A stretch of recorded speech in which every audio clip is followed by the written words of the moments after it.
سمعت أن الجمهور الهندي هاجم النجمة إيشواريا لأن صوتها بشع للغاية. ما هي آخر أحداث مسلسل الهندي حبيبتي من تكون؟ إيشواريا شارما قامت مؤخرا بمشاركة مقطع فيديو خاص بها، وهذا الفيديو مضحك للغاية. يظهر في هذا الفيديو أن إيشواريا تستعد للغناء أغنية، يقف وراءها النجوم المشاركين في العرض وزوجها نيل بهات.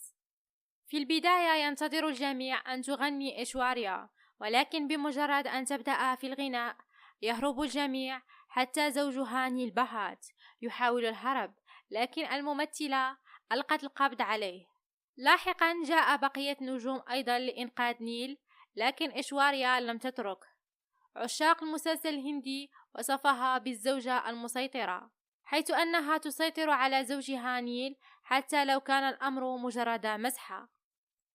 أما بالنسبة لآخر أحداث مسلسل الهندي حبيبتي من تكون، فعلاقة سيرات تعود إلى الحياة مجددا، حيث يقترب فيرات ببطء من ساي، لكنه يتذكر أيضا أنه وعد باكهي بعدم ترك صفها أبدا.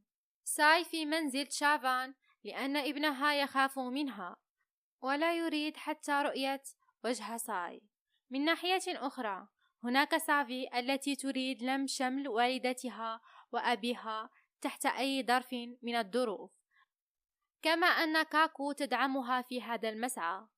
في هذه الأثناء تم إدخال سوني أيضا، والذي يمكنه العمل على ربط الرابطة المقطوعة لعلاقة ساي وفيرات.